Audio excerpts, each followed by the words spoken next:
What's up, guys? We're back with some more Bronco content. Today we're going to be doing our first mod. It's an easy mod. I think they all should have came like it, but they didn't.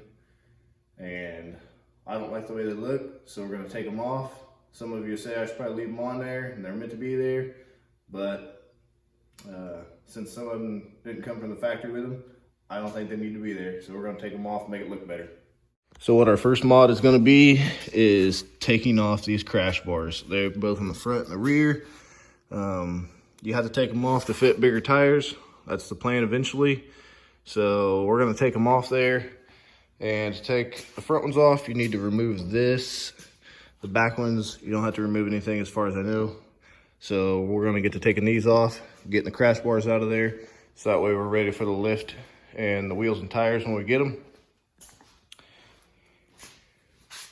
And it'll just look better than, it almost looks like an afterthought to me. So my biggest problem with the crash bars being on there, other than they don't fit bigger wheels and tires, is the way they look. They just look like an afterthought. They're not well thought out, I don't think. And the other problem is the Sasquatch package doesn't come with them, because then they wouldn't be able to fit the 35s. But I don't know what their thought process was on putting them on. The non-Sasquatch versions were. So we're going to take them off first. Let's get into it. Alright, so I don't know what size those exactly are, but we're just going to use a Torx bit to take them off there. Those two do not need to come off, it doesn't look like. Just these top two. And there may be another, and these two over here. And then we can take that off here. I'm just being really careful since these aren't the correct. This isn't the correct tool for the job, I guess. I don't know what they are. They're IP, they're like more round than a Torx bit. And the ones I sent in that kit say IP and then a size. So I'm really not sure. Regardless, it's not a big deal. We'll just take them off with the torch.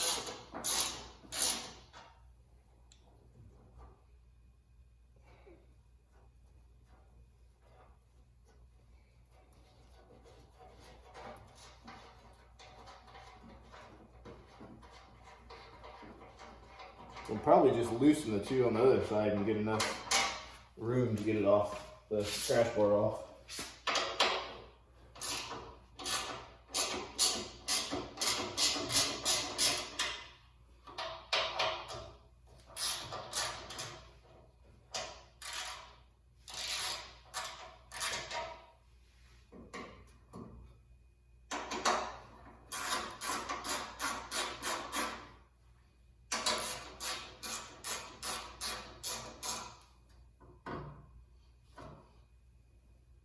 Maybe not. Maybe we're going to have to remove it all the way.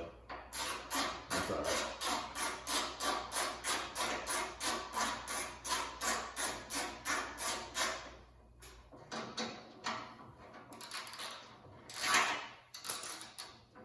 This bolt right here might get to it too. And it sure does.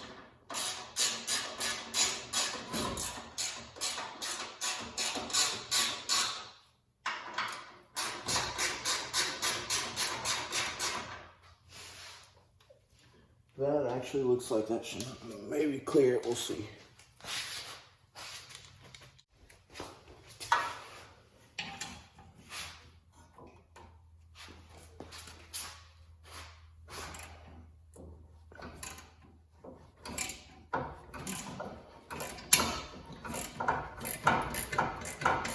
Actually, they're pretty snug. We'll just put the bolts back in when we get them off.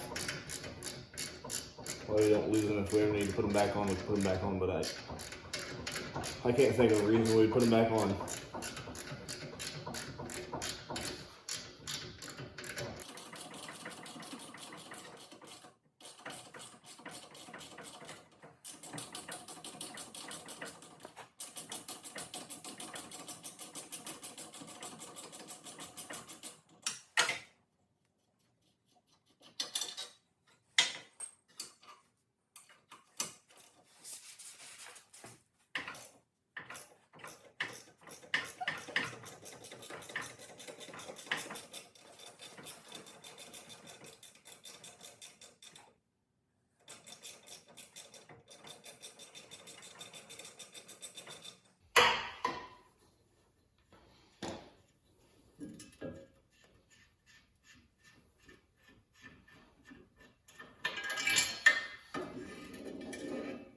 just like that, slips all the way out.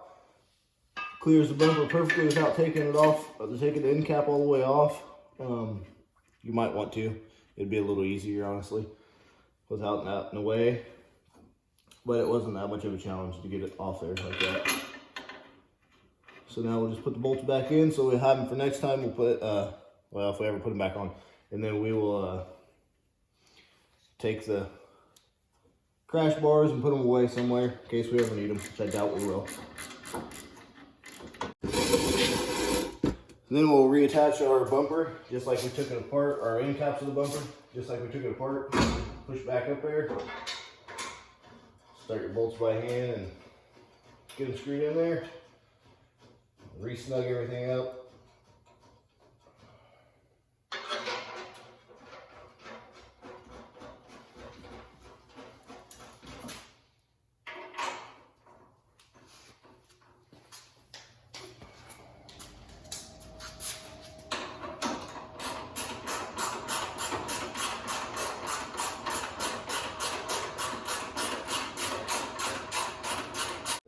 It's a little tighter to get to, but I don't think it'll be too bad. Might have to use a wrench on it, honestly. Yeah, we're gonna use a wrench, and that should make it a little easier.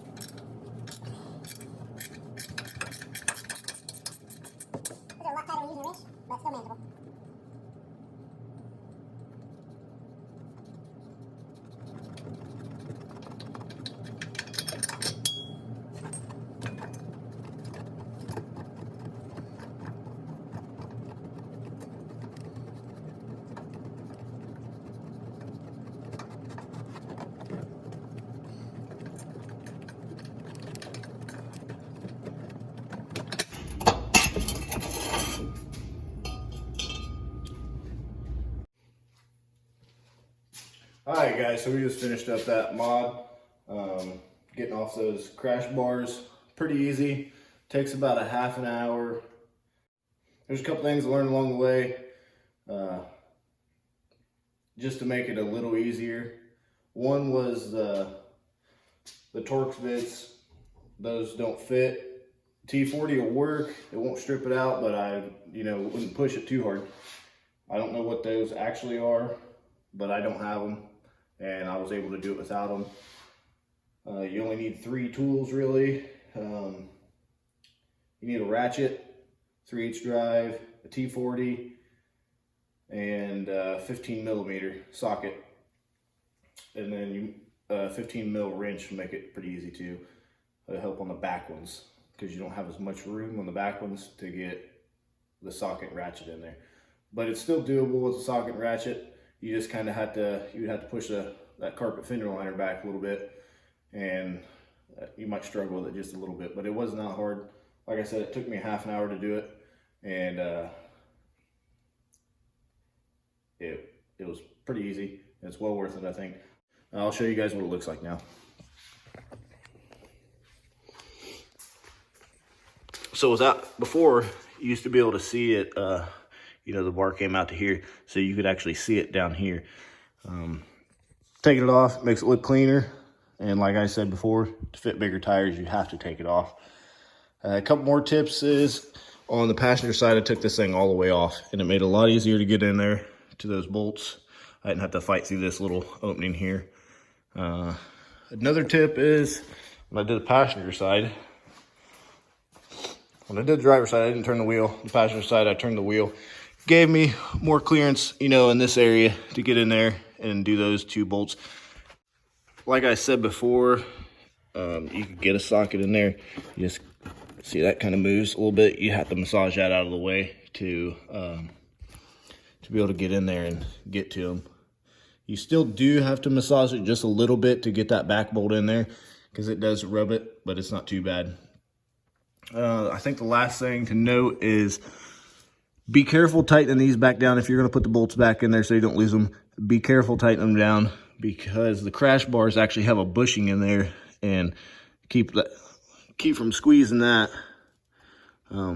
you'll bend this tube just a little bit. And I actually did that on the driver's side. That one's nice and straight. But these crash bars, they have that bushing in there so you can get them tighter and it doesn't crush the tubes.